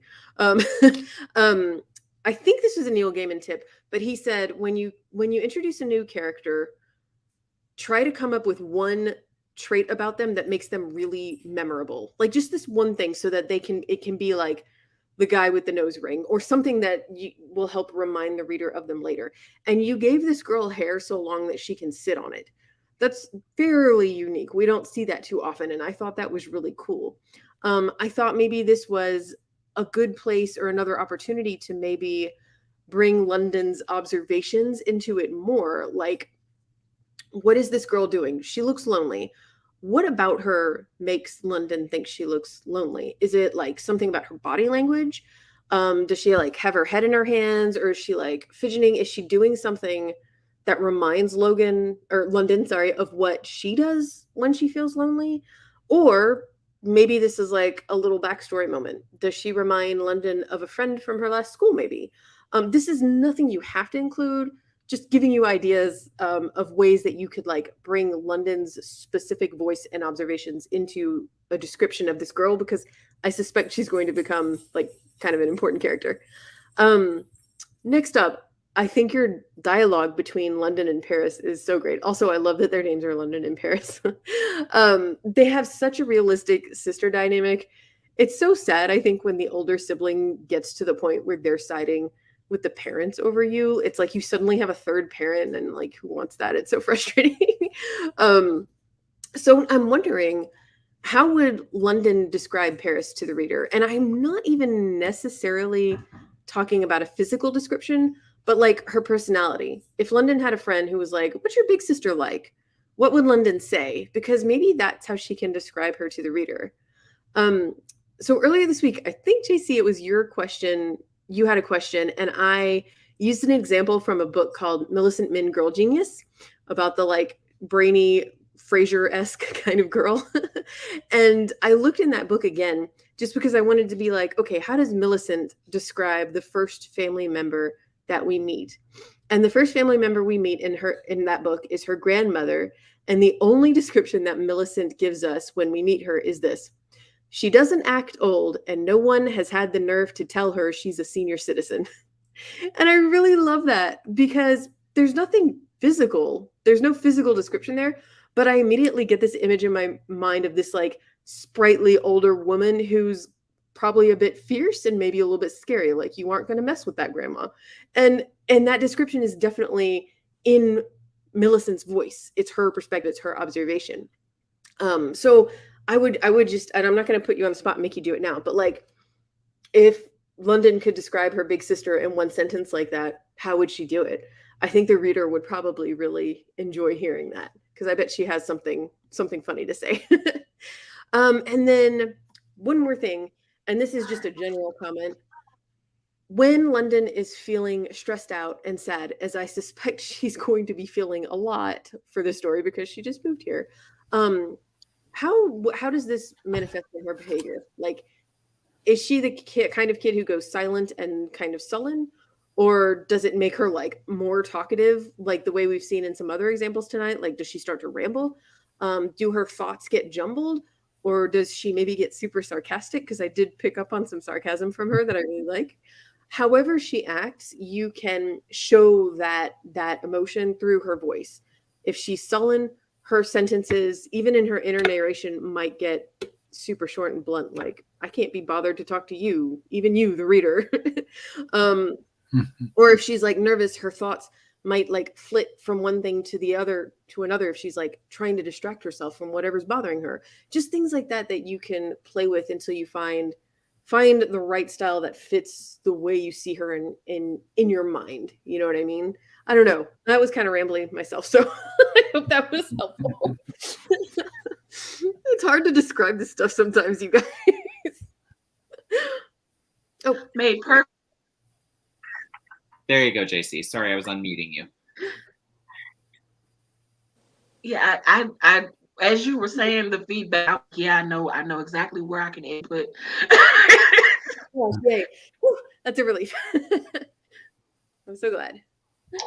Oh, uh-oh. Oh, she's frozen. Oh, she's frozen. Okay, well, we'll keep moving, and I'm going to pull up some of. Oh, you're back. There you are.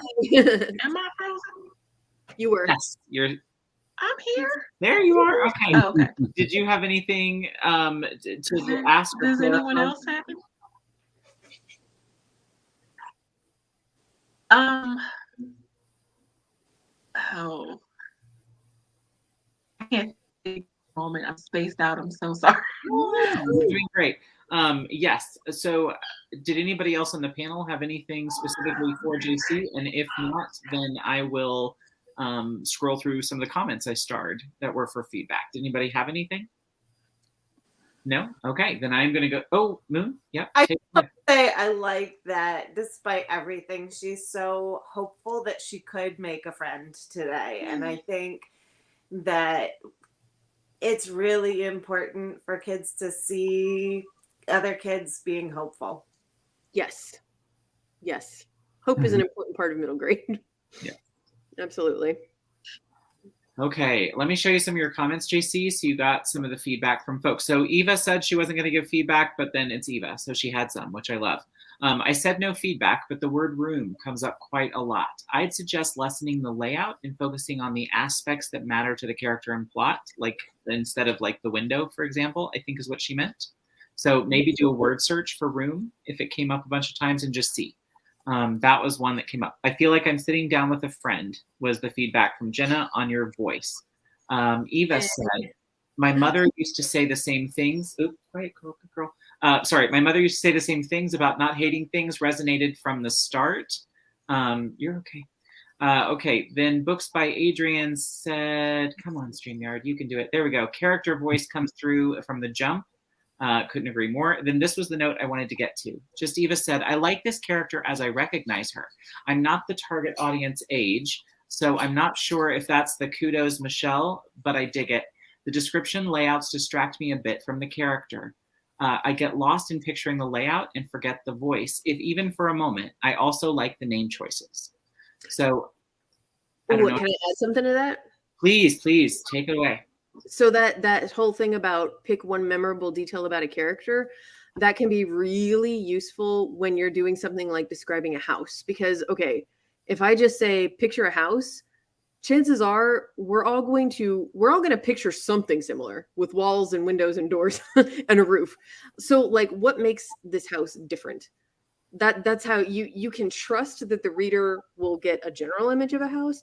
What about it, makes it special? Are the floors a weird, ugly shag carpet, or you know what I mean? Like pull just one or two details like that, and that'll make the whole thing seem more vivid. Don't worry necessarily about like describing the basics of every room. You know what I mean? Yeah. So I think that can help. That's perfection. Thank you so much. Margaret Pinard says, you were just getting into that radio drama. Great sibling relationship building up there, which you got a lot of that feedback. So lots of people love the relationship between the siblings. You got a little encouragement from Esther. And then just Eva came in with excellent job. And you got some woohoos. And you got some love the sibling dynamic. Come on, StreamYard, you can do it. There it is. Love, oh, no, just kidding. There it is. Love the sibling dynamic. As someone whose siblings a lot older than me, I related to them. And then our dear friend Robert Jones says, watching while eating dinner. Come on, StreamYard, you can do it. Watching while eating dinner. Awesome critiques, Michelle and JC and Morgan. You guys are both so great with your openings with so much potential. So, JC, you did it. The scary part is over and behind you, and look at all the love. So I couldn't be more proud of you. You crushed it, even though Eva said I was mean for making you go first. So, but I didn't go first this time, just before Moon. So, hey, not bad. Come on, StreamYard. Help me out here. Help me help you. I'm going to have to kick my husband off internets. I can tell I'm going to have to do that. Okay, I'm going to mute you so I can yell at him. And Moon, get yourself ready so I can turn you on big screen and you can read us a little bit of Glow. Let me get your banner up. Give me 1 second. There it is. No, that is not by Michelle Schusterman. Barrett, Laurie. Okay, kids. This is one of those days. Go me. Go me. All those nights. Moon. Bless ya. Oh, he's drying his hair. Maybe that's what's killing my internet. Okay. Yes, there we go. All is right with the world. I'm giving you the big screen. Please take it away, my friend, and wow us with Glow. Okay. I'm petting my cat here like a cartoon villain. So the chapters all start with a little epigraph. So chapter 1, I know not if our paths will ever cross again, but I have learned things from her that are worth more than all the treasures of all the kings and queens of the world. Richard Roberts, Azra and the Arcane Relics, Book 1, Recovering the Ruby Ring. Sometimes the things that matter the most aren't even real. My parents and teachers always say things they think are so wise and helpful, but either they can't remember being a kid or things have changed a lot since then. But Millet the librarian is the wisest and most understanding person I've ever known, even though she's not actually a person. And I wouldn't have known I was bi without Rain. Just last spring, rereading Azra and the Arcane Relics all the way through once again, I realized that I wished I was Azra, even though she's not my favorite character. Rain is. And then it hit me. Oh, The reason Rain is my favorite character, even though I wish I could be Azra, is because I want to kiss her. Rain is a girl. It took me a couple of days to think it through because I've definitely had crushes on boys. I guess I'm lucky I knew it was possible to like both boys and girls. That was months ago, and I've only told one person. No, not a girl I had a crush on. No, not my best friend. My sister Bryn, the wisest non-fictional person I know, and now she's leaving, and I don't know what I'll do without her. Bryn was the one who introduced me to Azra and the Arcane Relics. She read me the first book when I was 6, and she was 12. 6 is a little young for the Arcane Relics. She told me not to read the second book for at least a year, but that was it. I was hooked. In the 3rd chapter, when Azra opened the door to the fairy village, something opened inside me, too. It's like I always knew there was more to the world than I could see in ordinary Fairview in my ordinary life, and Azra showed me the way. A lot of my friends are Arcane Relics fans, too, but none are quite as obsessed as Bryn and I are. We've had Arcane Relics birthday parties and crafting parties, and of course viewing parties when the movies came out. We have t-shirts and collectibles and posters on our walls. For Bryn's 18th birthday last month, I gave her a collage for her dorm that I made of pictures from all our parties and photocopies of the book covers. I knew she would be a safe person to tell. She always liked posts about people coming out as gay or bi, and because of that, Mom once asked her if she was gay. No, she said. But if people know I support gay people, they'll know I support them, too, even if they haven't come out yet. Aren't you concerned that people will think you're gay? Mom asked. Bryn laughed. If they would have a problem with that, then I would have a problem with them. Mom shut up after that, but she had a look on her face like she didn't like the taste of something, and that's how I knew to tell Bryn and not Mom. Bryn just smiled and said, cool, and thanked me for trusting her, and that's all. But tomorrow she'll pack up her beat-up old car, and she'll hug us all, and then she'll be gone, and I'll be alone. No, I won't be alone. I'm never alone, because I always have Mallet the librarian, and Azra and Rain, even if they never kiss. And I have my secret project. I was a writer before I could really write. I loved books and being read to, and I was desperate to unlock the power of the words on the pages so they could be mine. I remember watching my mother write a list and thinking, it's not just that she can read things, she can create things with just that cheap blue ballpoint in the back of a receipt. There was nothing, and then there was something. Magic. I would write long, fake cursive strings of lines and loops and then go along crossing and dotting. My mom always tells me how proud I was when I first started to read words when I was 4. She thinks I was pleased to be so grown up or something. I don't think she understands that it was less, I'm doing such a good job, and more, I have the power to create whole worlds with this nibbled yellow pencil. My first stories were about my cat, Honey. By stories, I mean a few sentences written in a black and white splotch composition notebook. Then I would draw pictures of my cat with bows on her ears, even though I knew from experience that attempting to accessorize a cat is a very dangerous pursuit. By 5th grade, I was planning out whole books with lists of what should happen in each chapter. I never wrote most of them because the actual writing was a lot harder than the having ideas part, but I did finish some. And once I was thinking about Azra and Rain kissing, I started to work on my secret project. There are a lot of people who write fan fiction about the Arcane Relics. I read some of it, especially the stories that have girls kissing girls. A lot of people think Rain is a lesbian because she was never interested in any boys in any of the books. But I will never post my secret project online. If I did, someone might figure out who I am and that I, Aster Zacharias, think about kissing girls. Woo! Round of applause. Hooray! Oh my gosh. Okay, Moon, I absolutely love this. Like, I have to actually tell you something.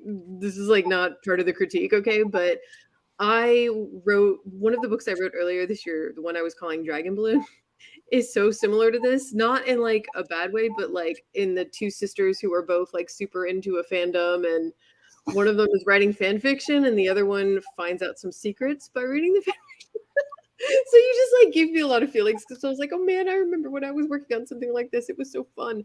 This is like Fangirl, but make it middle grade, and I love it. Fangirl, Fangirl's such a good book. Okay.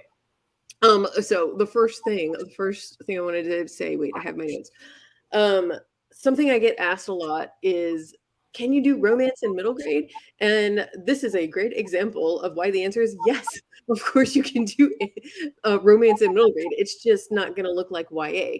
And I think so far you've done an awesome job of showing what it's going to look like, what the feelings look like. It's like first crushes, butterfly in the tummy feelings, maybe a first kiss, holding hands. I can already tell from the way you started this out that you're going to explore this in a very middle grade appropriate way. So that's awesome. I also highlighted some lines that I just really loved. The way she described her sister Bryn as the wisest non-fictional person I know. Like, one of my very best friends is big in fandom. She's actually secretly a big name in some fandoms as like a fan fiction author. and this is like exactly something that she would say. This is exactly how she would describe somebody. It just really made me laugh. That was so good. I also highlighted the line, Mom shut up after that, but she had a look on her face like she didn't like the taste of something. And that's how I knew to tell Bryn and not Mom. That is so heartbreaking. And it's also very middle grade because, okay, so the point that this kind of like made me realize, honestly, is that if someone were to ask me, what's the biggest difference between a middle grade protagonist and an adult or young adult protagonist, I would say honesty.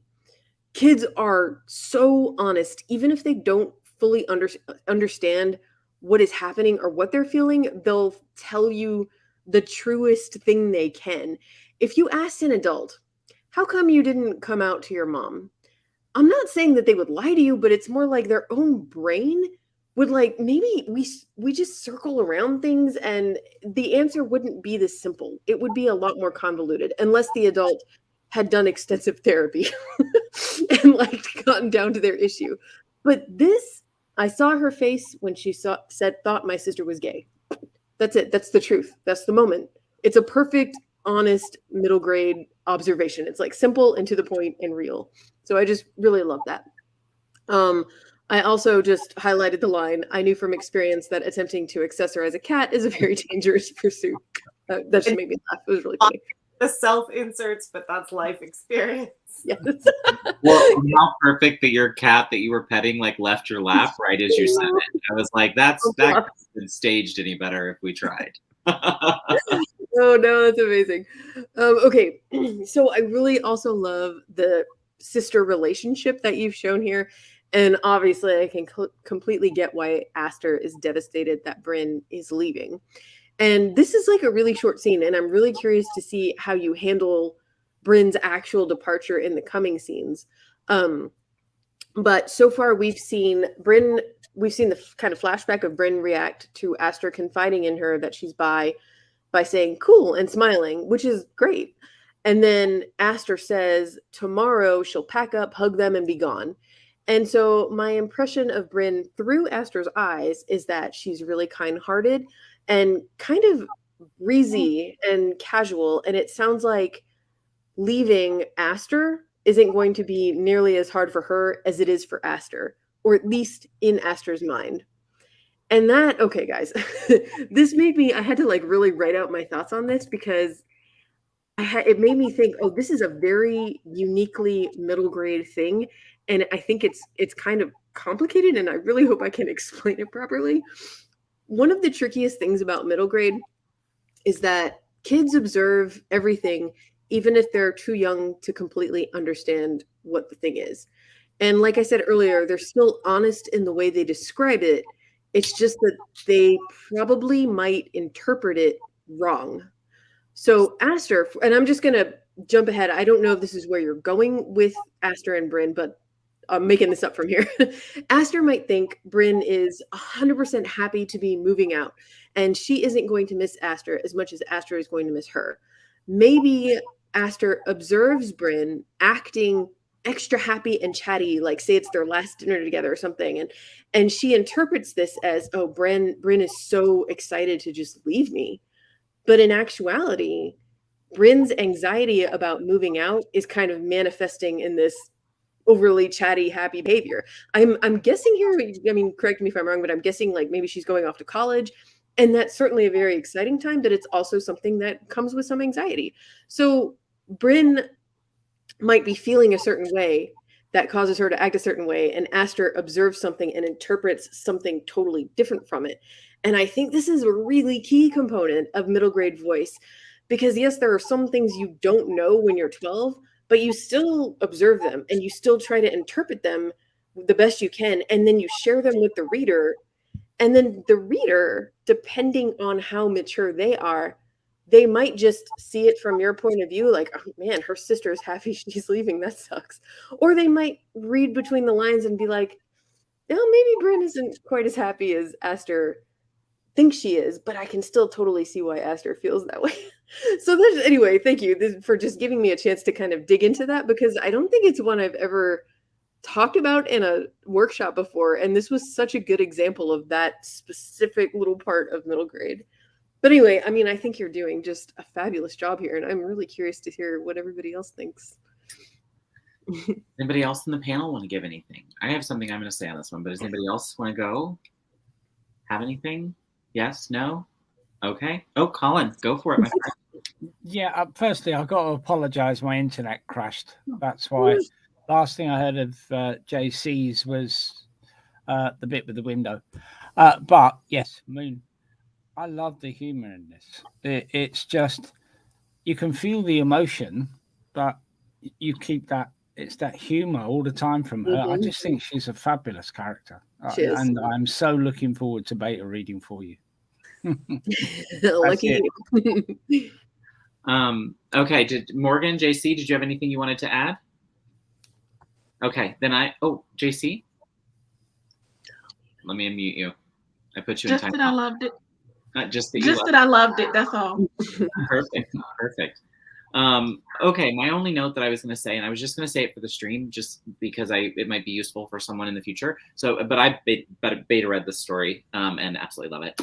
But the thing I was going to say just publicly is I love the way you handled the coming out, because to me that seemed really, really true to like that age and how scary that is. And obviously you understand this, you've handled this beautifully in the book, but for someone who doesn't know, or maybe is trying to write this experience, what's really key is the like figuring out who the trusted person is and then giving that up, but then having the fear of the moment you say it, you can't take it back.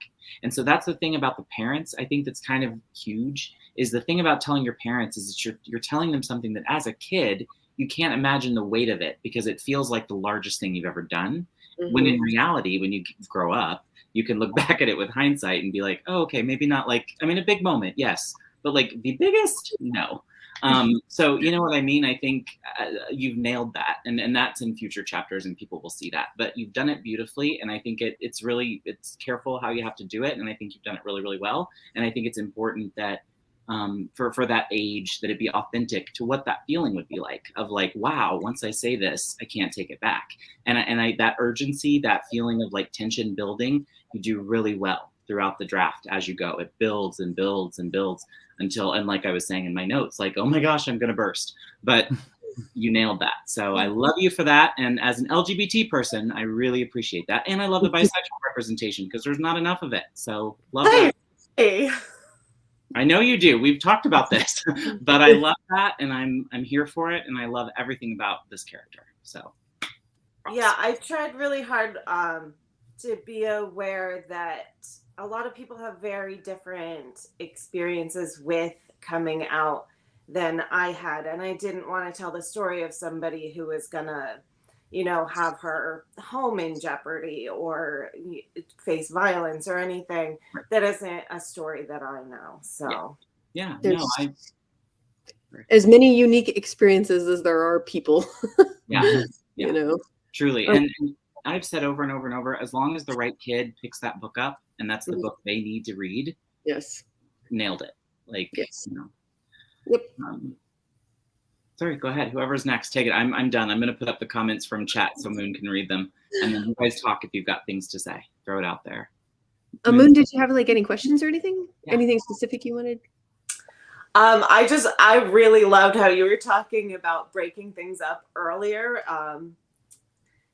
Because Barrett chopped up all of my paragraphs. I'm sorry. Oh no, don't be sorry. I really need it. I have a tendency to do long sentences. I feel like I did a little better with G.L.O.W than I have done in my other books. But the long paragraphs, so that was a really important piece that I am working on in my next draft. Awesome. Is this like, what stage is this at? You have a complete draft? I wrote it April, May, June, and I have feedback from 4 people. Think I'll have feedback from a 5th person soon. So that chapter I did revise based on what feedback I had for chapter 1. So I'm about to compile all the feedback and go through and do another draft. I did tweak it a little before sending it out to anybody, but not a huge revision, except the end. The end got a big revision and needs a big revision again, I think. Ooh, interesting. So that's Esther says, that was fabulous. I love all the memories about celebrating together. I'm just going to give you your snaps so you can get your positives, because I want you to get all of the love. Margaret Pinard says, mastering ambiguity. Yes. Just Eva says, I loved the opening line. I got pulled away shortly after. It's a great opening line. And I also love that each chapter opens with a quote from the books that they read. That's something really fun throughout the story. That's kind of an Easter egg as you go. So Haley writes, love this. I hopped in the middle of the reading and was immediately sucked in, even though I had no idea what was going on. I loved the voice, and Moon Petrie, you have an amazing reading voice, and I tend to agree with that. Shannon says, I was thinking of the same thing. Haley writes, between her and Colin, we have masters. Want more of the Middle Grade Writers Club? Hit that like button. That's true. Thank you, Eva. Okay, so folks, I'm going to get back to live chat. And with that, we made it through without, maybe, as I get the comments off the screen, we made it through. Yay. So, does anybody have any last questions for Michelle? Anything you want to clear up? Anything you're like, hey, that was some feedback, but I want some more clarity, because now is the time. Not all at once. Okay. All right. Well, with that, I think I am going to let everybody go on about their evenings. We're going to go. Oh, yes, JC, jump in. Let me unmute you because I put you in timeout. I'm so sorry. I got you. I do have a question. With mine, there were different conversations happening, and I wanted to make sure that the voices were distinguishable enough. Like you can tell, you know, Londyn's voice and her mom and Paris, and they didn't all sound the same. No, they didn't. I mean, I think, maybe we talked about this last time. I think a good way that you can always check for that is kind of just doing the thing where you try writing the conversation but switch the characters, and just like, if the argument or the discussion was the other way around, how would the other one say it? And that can help you figure out how to make it different, you know what I mean? Or like somewhere like them. JC, I just remembered I had another note on your document too that I forgot to tell you, which is that you did a really great job in the dialogue between her and her sister. You did the dialogue tag thing properly, which is that an issue I see very often is that people use dialogue tags after every single thing, but you used it like every 3 or so, or you just used a little action so that I wasn't like overwhelmed with dialogue tags, but I also totally knew who was talking when. That's something that I have to give notes on a lot. So I really appreciated that you like really nailed that. So good job with that. Oh, I'm glad I got that right. Well, I appreciate absolutely that. I'm sorry. No, I'm saying that's all I have. Oh, okay. Cool. Well, I am going to real quick just say thanks to everyone that was here and everyone that's sending us out with some love on the end. Just Eva, Vixen Fiction said, honestly, everyone did a great job. Haley Wright says, sad I missed most of it, but glad I got a snippet. Love the writing workshops. We certainly do too. Story Detective says, great stream. Really enjoyed the stories, and Michelle's feedback was spot on. Did we expect anything less? And yes, thank you, Eva, for dropping the fundraising links in there. I'm going to mention them just one more time. We're really pushing for 2 fundraisers. I know it's Christmas time. There's one for Bex the Novel Nana. Check out the Instagram post for information on that and pictures of her house and kind of what they're dealing with. And then the second one is for story detective Robert Jones is raising money for shipping a computer to doll Cecile Runo, who is a super valued member of my community, Robert's community, actually all of our community. So please, if you have anything to give, throw it towards that cause so we can get Doll the computer she needs to finish this amazing novel that we're going to get her an agent for, y'all. It's my mission. So with that, here is what I'm going to do. I appreciate everybody in chat. I'm going to go round robin and give everybody a chance to do an outro. And before I do that, I really want to thank you, Michelle Schusterman, for jumping in. I don't know why I keep saying your full name. That's weird. For jumping in my email inbox and serving yourself up as tribute. And we hope you enjoyed it. And sorry about the technical difficulties, but we cannot thank you enough for indulging us in this. So I am grateful to you. Thank you so much. And I'm sorry about the technical issues. The Canva thing was totally on my end, I can tell. Oh, well, So hey, sorry like, about that. I appreciate you more than you know. So Moon, are you set to do an outro if we go around the clock? All right, I'm going to give it to you. Take it away, my friend. My outro is quick and easy. I am Moon Petrie, and my YouTube channel is Moon Petrie, and you can find me there and basically nowhere else. Which is why she and Michelle are the happiest of all of us up here, is because they don't have to. All right, my dear friend Morgan Lee. All right, so thank you for having me on. My name is Morgan Lee. You can find me, of course, on YouTube. My channel name is Morgan Lee, and that's about it. All right, and now my friend JC Carpenter, take it away. Hi, I'm JC. My YouTube channel is author JC Carpenter. Thank you for having me, Barrett. You can find me on my channel and over there you can find my links to my Twitter and the books that I have available, and that's it. Yeah, that's all I got. Colin Clark, the man, the myth, the legend. Thank you, Barrett. Yes, Colin Clark. You can find me on AuthorTube at The Writest Files. You will find me on Instagram, Twitter, and Facebook, and all those things. But basically, come visit the channel. Tomorrow, I've got a live stream on, and Barrett is taking part with the rest of the Brit Pack. So please tune in, 8 till 10 GMT. Can't even wait. Me and the Brit Pack. That's sure to be an adventure. Michelle Schusterman, as if you need it, but give everybody the outro. All right. Thank you, Barrett. I'm Michelle Schusterman. I'm a middle grade and young adult author. My YouTube channel is Writing Workshops, Traditional Publishing Chat, and Writing Blogs. And thank you again for having me today. This was so fun. This was a dream for all of us. We appreciate you, and everybody out there, please stay healthy and well, and we will see you.